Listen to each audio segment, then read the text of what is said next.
Okay guys, welcome to my channel. Okay guys, today's video ang gagawin lang natin,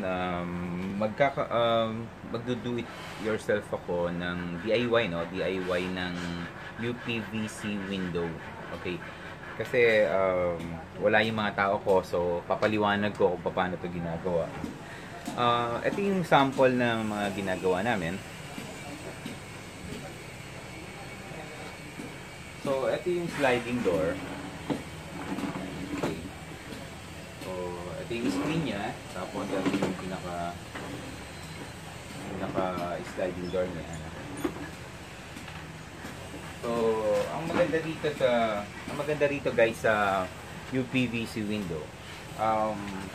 Unang-una, medyo updated yung design, no? Unlike tapos guys, ganito, no? Kami nag-o-offer kami ng pag binigay namin to, pwede namin ikabit.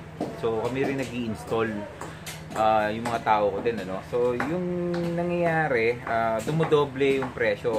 So siyempre i-add namin yung installation. Kunyari ito, pag in-install namin to, magkano ba, no? Ito kasi ang halaga nito nasa around 2.5 to per bintana, no?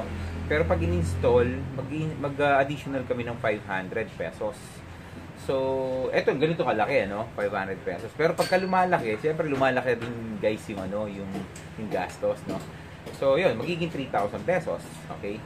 So, meron kaming owning type. Ito yung owning type, no, guys.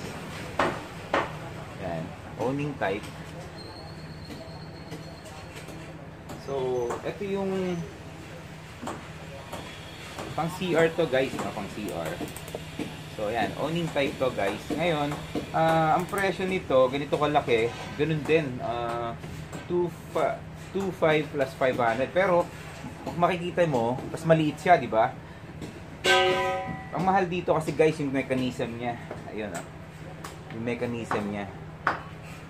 Itong mechanism na to, yun ang mga mamahalin dyan, ayan. So kaya iba yung ito kasi wala siyang mechanism, lock lang siya, no? Lock lang. So hindi masyado magastos, pero malaki.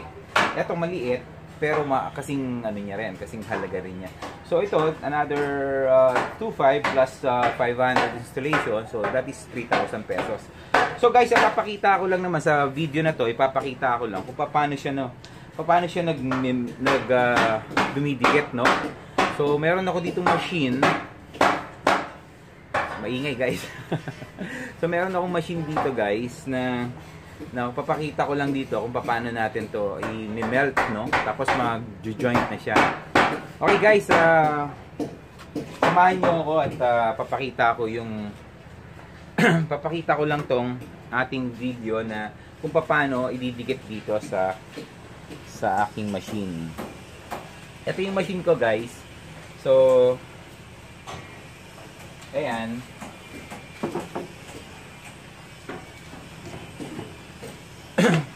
I-set up ko lang to, tapos magme-melt na tayo.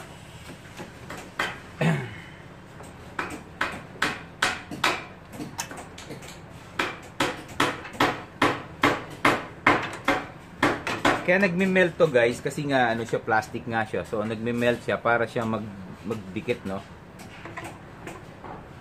So, sineset-up to. Madali lang mag-setup guys. Wala lang yung mga tao ko para mag-demo. Pero ako, kaya ko namang mag-demo, no? So, papainitin lang natin tong plate. Ito yung pinaka-plate niya. Ito yung pinaka-plate, guys. Yan. So, umiinit yan. So, yan yung magme-melt dun sa dalawang kanto. Dito sa dalawang kanto na to. Ng aking nito guys, itong dalawang to. Yan. So magme-melt yan, lalagay natin yung plate dito, magme-melt to para magdikit siya ng dalawa.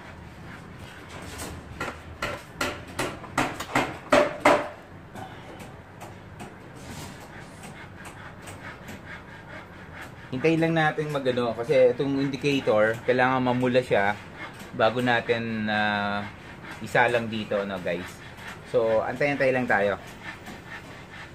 Okay, guys, nakapulan na siya, no. So, ang ginagawa ko dito, pinapatay ko na siya. Tapos, ito, ilalagay ko na to. Ito pinaka-plate. Nakahawak akong ganito. Kasi, kailangan niyang mag-melt yung parehong gilid nung profile natin, guys. So, mabilis naman siya mag-melt, no?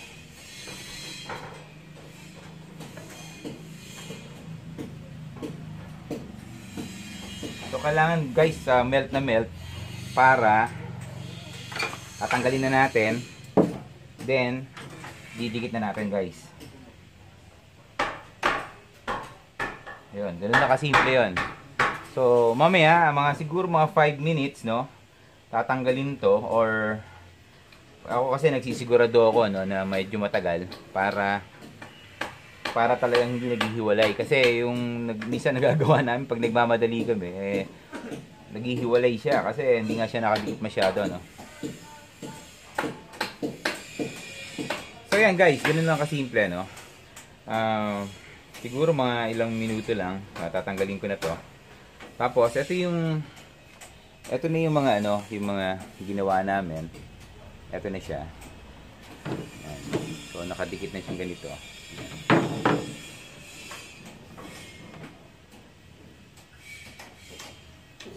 Ayan, okay.